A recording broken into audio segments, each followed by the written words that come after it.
Olá, seja bem-vindo ao Guia Anônima CTF, o canal de segurança da informação e hacking na prática do Guia Anônima. Eu sou Afonso da Silva e nesse vídeo a gente vai resolver a máquina Creative do TryHackMe de nível fácil. Ela já está ligada aqui, eu já vou pegar o IP dela, colocar para dentro do meu TXT, né? Para a gente ter isso anotado e começar a fazer um Nmap. Essa máquina ela é bem simples no quesito das suas flags. A gente tem aqui somente a flag TXT e a flag root, né? Não, desculpa, a flag user e a flag root. Nada mais além disso. Então, vamos lá para o meu Nmap, vamos dar uma olhada nele. E lembrando que a gente está fazendo essa verificação em uma plataforma feita para isso, feita para esse tipo de estudo. Então, a gente não está quebrando nenhum tipo de regra, nenhum tipo de lei, ok? Isso aí principalmente para a questão do YouTube, que às vezes não entende que isso daqui é uma plataforma controlada, desenvolvida para estudos.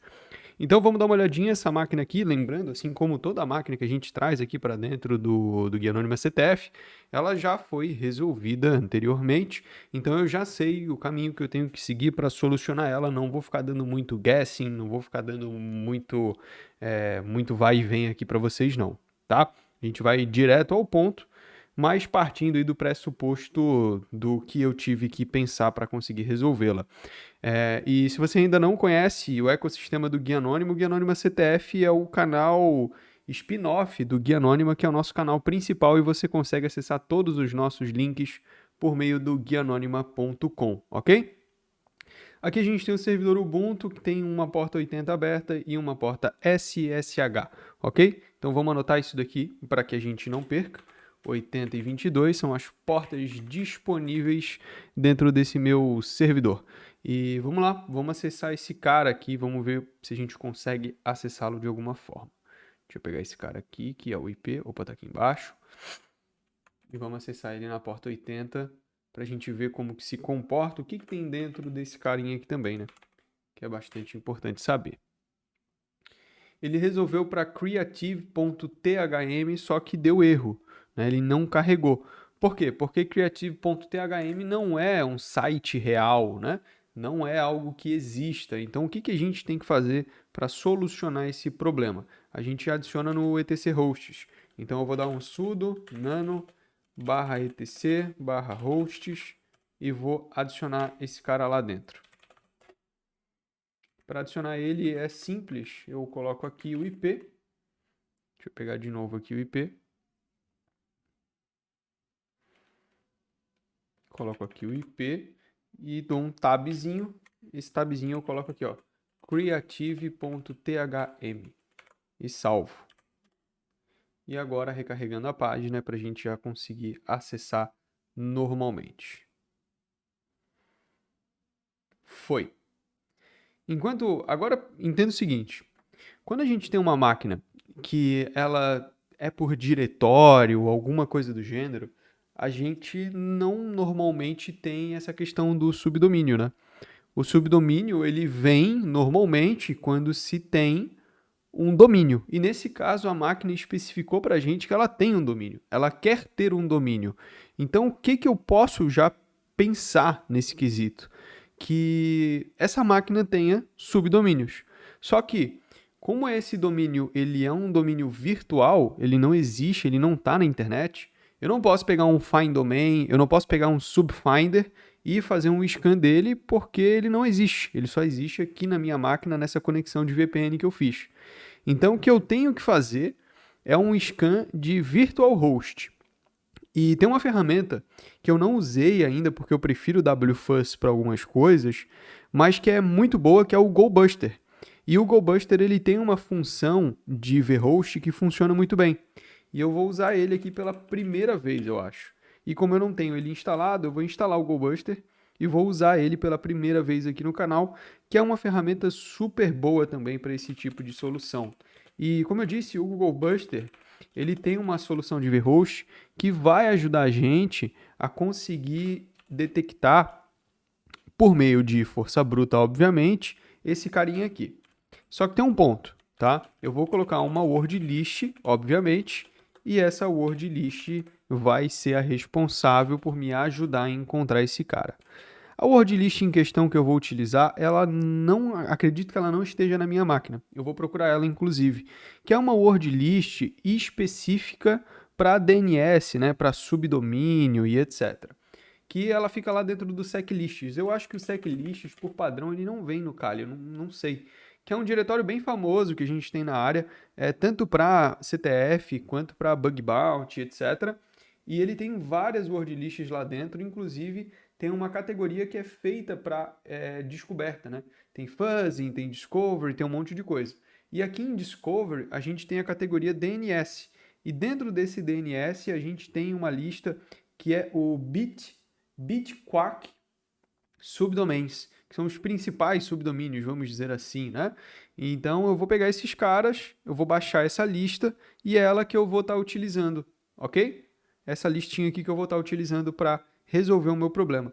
Então ela fica aqui e o nome dela é Bitquark subdomains, alguma coisa lá e etc, e etc. Beleza? É essa listinha que eu vou estar utilizando aqui. E aí eu vou utilizar uma opção que é o append domain, e vou colocar uma thread de 40 para rodar, tá? E vamos lá. Deu um erro no append domain, inclusive, porque eu escrevi errado. Append H2P. Foi.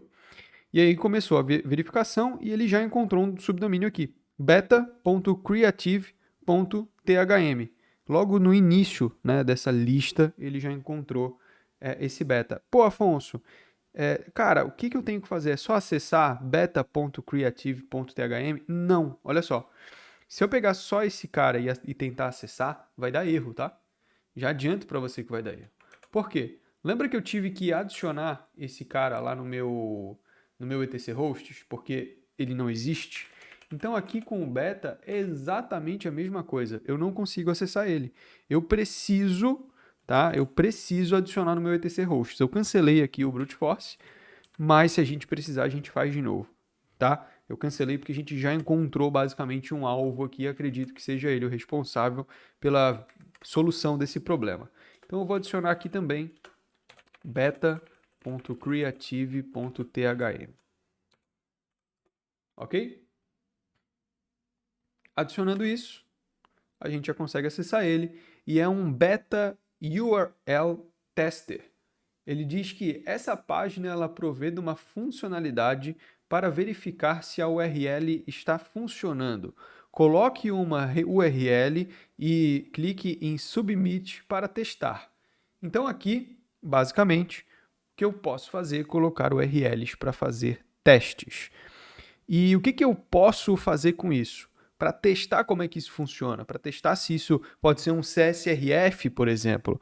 Eu posso criar um arquivinho bobo aqui dentro da minha máquina, colocar um servidor Python para rodar, que a gente já fez em outros vídeos, e testar, né? E testar, basicamente isso. Então, vamos lá. Vamos dar um nanoindex.html, vou colocar um hello aqui dentro. Hello não, vou colocar um oi.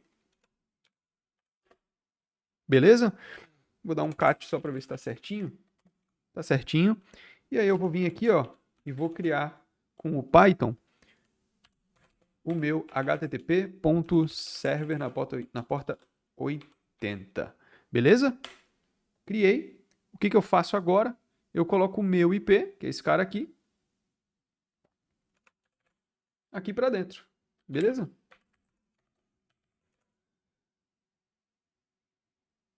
E ele deu dead, ele deu erro, ele não deu certo. Por que ele não deu certo? Porque tá HTTPS.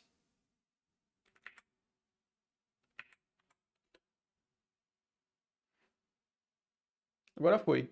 Oi. Lá no cantinho, um oi. Beleza? Então, funcionou. Ele requisita. Ou seja, a gente tem uma falha de CSRF aqui dentro. Possivelmente. Possivelmente não, né? Na realidade, ele é um testador, ele está fazendo o papel dele. Mas o que a gente pode testar quando a gente vê esse tipo de coisa? É isso daqui, ó. É ver se ele requisita para ele mesmo. E ele sim, requisita para ele mesmo. Ele está requisitando para ele mesmo, provavelmente, na porta 80, tá? Que é a porta que a gente já sabe que existe, né? Que é esse site aqui, o creative.thm. Ele está na porta 80, porque a gente fez o Nmap, a gente viu que a porta 80 está aberta, ou seja, essa requisição aqui, ela está sendo feita na porta 80. Eu posso, inclusive, tentar inspecionar para ver se ele, como que ele exibe essa requisição. Ele vai carregar um montão de coisa, na realidade não vai, porque eu esqueci de colocar no network, é importante colocar no network. Eu vou fazer diferente, para ver a requisição, eu vou colocar o meu IP de novo aqui, para ver a requisição, tá? Porque daí eu vejo mais ou menos a estrutura dessa requisição e isso pode importar depois. Pronto. Essa requisição aqui, ó, que eu vou copiar o valor dela e vou copiar como cur, ok? E vou colocar numa nova pasta. Inclusive aqui é um hash de um vídeo antigo, né? De um vídeo que já foi postado. Vou dar um new aqui e vou colocar aqui dentro esse cur, beleza? Depois a gente dá uma olhada nele se precisar. Então essa é a estrutura toda da requisição, ok? Como você viu que o localhost ele está funcionando, ele está na porta 80, o que pode se imaginar? Que talvez, tá? Talvez existam outras portas de serviço que funcionem para esse cara. Como assim, Afonso? Eu posso ter um servidor web na porta 80 e posso ter um servidor web na porta 8080, ou posso ter um servidor web na porta 888. Então, eu poderia ter um outro servidor web aqui dentro, ou um outro tipo de serviço rodando em outra porta. E eu posso fazer esse teste. Eu posso fazer esse teste, inclusive, com o cur. Mas, para antes disso, é meio que um brute force, né? Eu vou fazer uma tentativa e erro para identificar qual porta que está aberta e qual porta que não está. Então, eu vou fechar aqui o meu Python HTTP Server, ele já foi útil, ok? E o que eu vou fazer agora? Eu vou com Bash, bem simples, criar aqui uma word listzinha, vamos dizer assim. Word listzinha, acho que talvez não seja a palavra certa. Eu vou criar aqui um range para ele testar. Ele vai fazer aqui uma lista com o número de 1 a 50, basicamente, tá?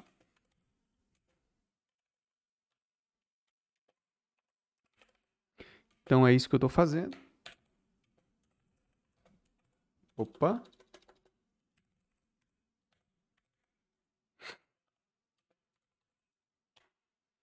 Então eu acabei de criar um arquivo chamado ports.txt, que se eu der um cat aqui, vocês vão ver que é um numeral simples de 1 até 50, ok?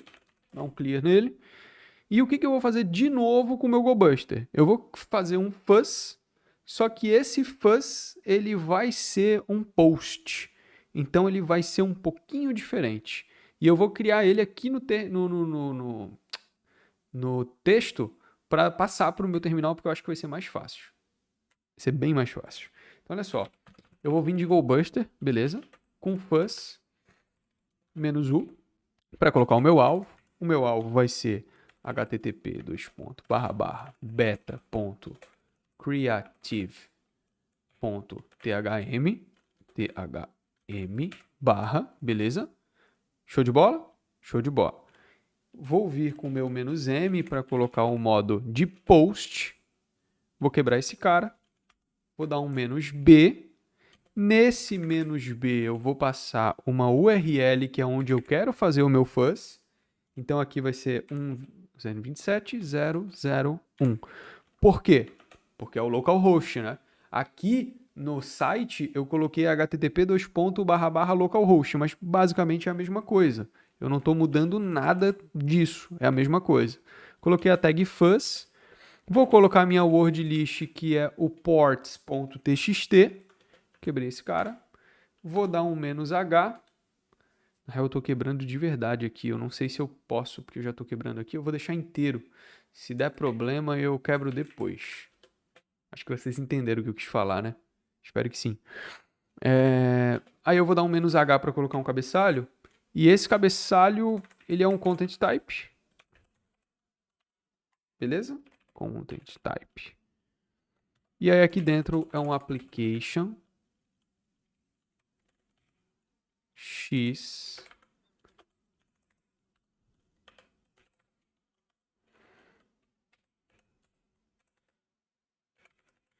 Deixa eu ver se está certo. X www form URL encoded. E fecha lá e joga aqui para dentro.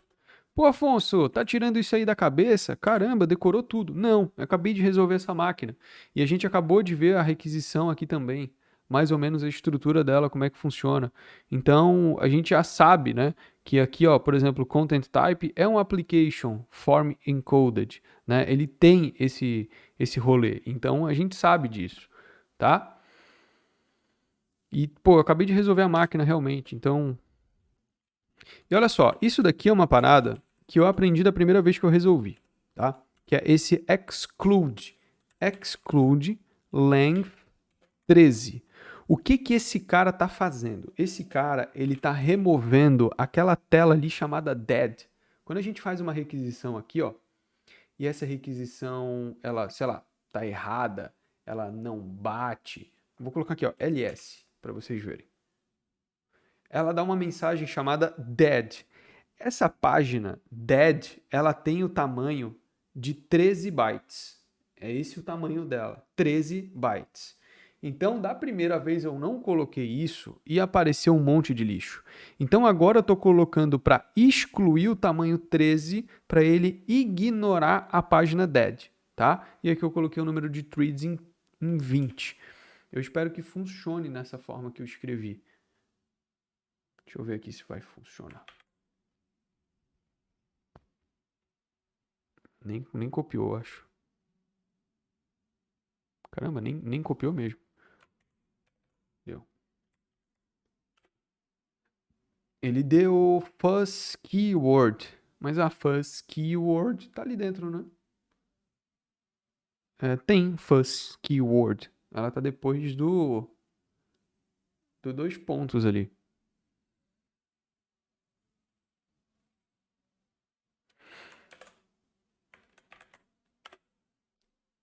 Agora foi. Beleza, tá rodando lá. Ele deu um found, né, na porta 80, que a gente já sabe que existe. Então, a porta 80 tem um serviço, óbvio, a gente já sabe disso, a gente estava acessando esse cara até agora. Pô, Afonso, por que que você colocou a porta. Por que que você criou aquela lista de portas até a porta 5.000? Porque não faz muito sentido fazer uma lista até a porta 65.000 agora. Dá para ir aos poucos, né? Então, foi por isso. E aqui ele encontrou um 337, ou seja, a gente tem uma outra porta de serviço funcionando, que é a porta 1337. Eu vou deixar ele terminar o scan para ver se encontra mais alguma coisa. Aqui eu vou fechar, vou dar um don't save. Na realidade, eu vou deixar aqui quieto. Vai que precisa, né? E aqui eu vou colocar que ele tem a porta 1337. O que eu posso fazer com isso? Eu posso vir aqui, http localhost, e aqui colocar 1337. Coloquei no lugar errado, porque o meu teclado me trollou. Peraí. Pronto. E vou dar um submit. E aqui a gente caiu numa parada maravilhosa, que é a raiz do Linux, né? Vamos dizer assim. E aí você pode me dizer, pô, Afonso, agora é fácil, né? Você já está com o index off, é só navegar. Não, eu não consigo navegar por aqui. Por que que eu não consigo navegar por aqui? Porque eu tenho que fazer a minha requisição pelo meu URL tester. Eu não consigo navegar por aqui porque aqui eu já não estou com a requisição por meio dele. Aqui eu já estou requisitando pelo próprio servidor. Então não vai dar certo. Eu preciso fazer essa requisição pelo URL tester, tá? Lembre-se disso.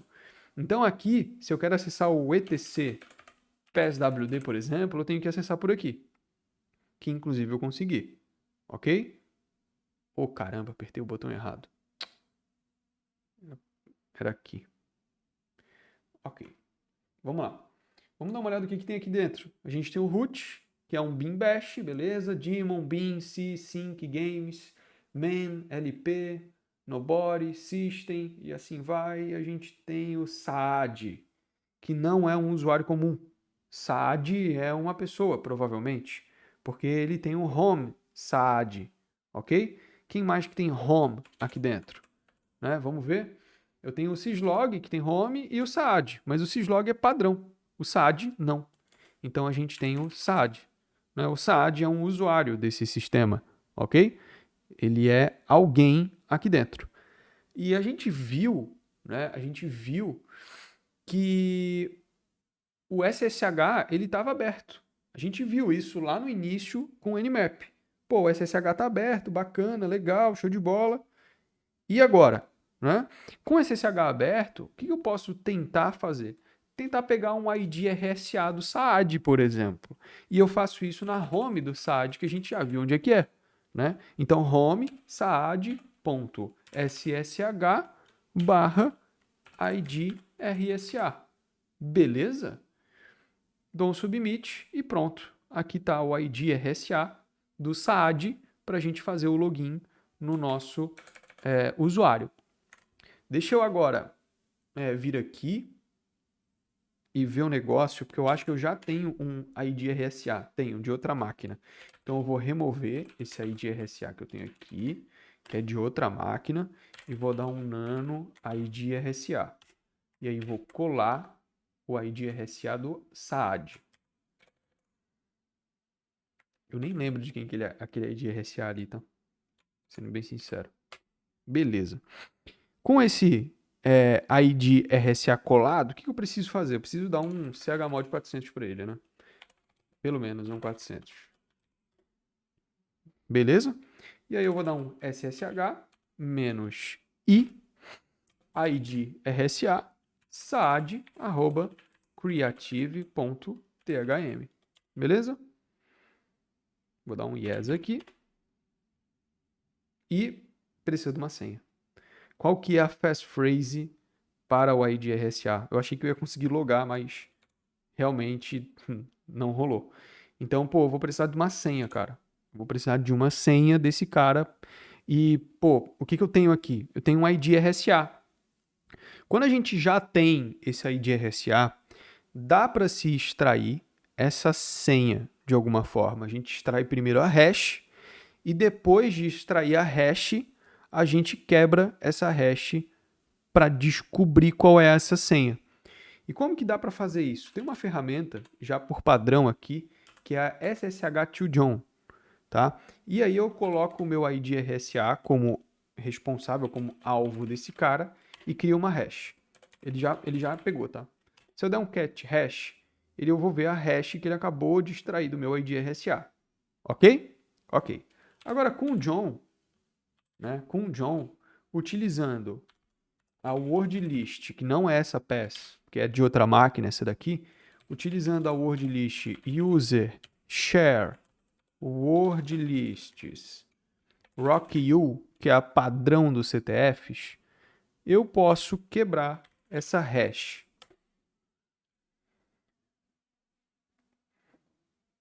E aí é questão de esperar um pouquinho. E enquanto você espera, você também pode acessar aí guianônima.com ou fundamentos.guianônima.com, o nosso treinamento mais completo para você aprender mais sobre as bases de segurança da informação e hacking. Já tem bem mais de 50 horas de conteúdo em vídeo lá e com certeza você vai aprender bastante sobre sistemas operacionais, redes de computadores, lógica de programação, computação básica e, é claro, a parte de segurança da informação, hacking, ferramentas, técnicas, metodologias e muito mais. Tá? Então, acesse aí fundamentos.guianônima.com e saiba mais. Beleza, esperando aqui o nosso John quebrar a nossa hash, está demorando mais do que eu achei que iria demorar. Achei que iria ser um pouco mais rápido que isso. Deixa eu ir fechando aqui, acho. Não precisa mais disso, a gente já tem. Talvez não precise mais disso aqui também. Vamos voltar. Vai que precisa dar uma requisição a mais. Aqui também está tranquilinho. E aqui foi e é Sweetness. Sweetness é a senha do meu amigo Saad. Ok? Então vamos de novo, né? É só subir a seta aqui. Vamos lá de novo para o SSH. E agora a gente sabe que a senha dele é sweetness. Foi. E agora aqui eu dou um ls. Na real eu dou um ls menos la para ver tudo. Eu vi que tem duas coisas interessantes aqui. O user.txt, que eu vou pegar ele já, né? Afinal, ele provavelmente é a minha flag, se não tiver criptografado, se não tiver encodado e alguma coisa do tipo. Então eu venho aqui e vou lá. E outra coisa bem interessante que eu vi ali foi um history do Bash. Bash history. Então, pô, esse hash history, esse bash history é interessante porque ele mostra o histórico do que foi escrito dentro do bash, né? Então eu posso dar uma olhada nele com tranquilidade. Escrevi errado de novo.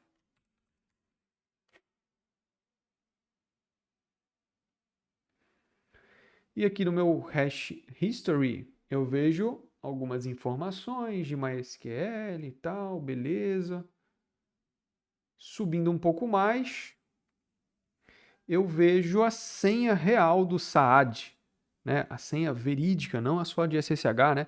Mas a senha do usuário Saad. Então eu vou pegar esse cara, né? Vou pegar essa senha inteira, vou pegar na realidade isso aqui tudo, vou colocar aqui dentro, vou colocar no meu bloquinho de anotações e vou puxar essa senha dele aqui para o meu Ctrl C, porque agora eu vou me autenticar, vou dar um sudo "-l". Esse sudo "-l" pede a senha, eu já sei a senha, coloquei a senha e voa lá, a gente já está aqui dentro. Agora a gente precisa fazer a escalação de privilégio desse cara. Veja que o Saad, como root, ele pode executar o ping.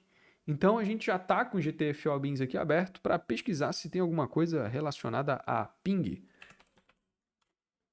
para escalar privilégio. E não tem. A gente só tem o fping e o hping3.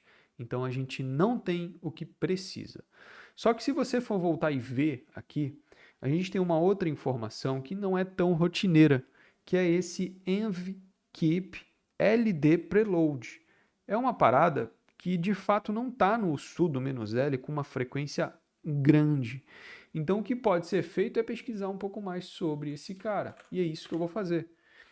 Pesquisando mais sobre ele, a primeira coisa que aparece é Linux Privilege Escalation using LD Preload. E aqui a gente entra no que muita gente acha que não é hacking, mas que é pesquisar, é estudar. A galera acha que é só terminal, maluquice, mas não. É entender como essas coisas funcionam. Eu já li esse artigo, eu recomendo que você leia ele antes de executar, tá? Mas na parte de Privilege Escalation é de certa forma simples. A única coisa que você precisa é entrar no temp, colocar, escrever, né, um shell.c, colocar esse script para dentro dele e executar o que o próprio artigo manda você executar. Então eu vou copiar esse cara, né? Primeira coisa que eu vou fazer, copiar esse cara. Vou até puxar um pouquinho aqui para o lado para ter a colinha ali, ó, para não errar. Eu preciso ir em cdtemp. Em cdtemp eu preciso escrever o meu shell.c. E aqui eu colo o meu script que eu acabei de pegar ali e dou um yes, shell.c. Agora, se eu for descer aqui, ele vai dizer para eu compilar esse cara. E é exatamente isso que eu vou fazer. Vou compilar, beleza. Agora eu dou um ls-al shell.so. Ele já foi criado, tanto que se eu der um ls aqui, ó, você vai ver que o meu shell.so ele já foi criado. Agora o que eu preciso fazer é executar esse sudo aqui, ó, sudo preload, né? E deu erro. Ele deu algum erro. Ele deu erro porque, é claro, porque não é find, né? Aqui no artigo ele está dizendo que é o find, mas para mim não é find, né? É ping. E aí foi. Se eu der um ID, eu vou ver o que eu sou. Se eu der um Ruamai, Eu vou ver o que eu sou. E sim, eu sou root. E com root é só acessar o root.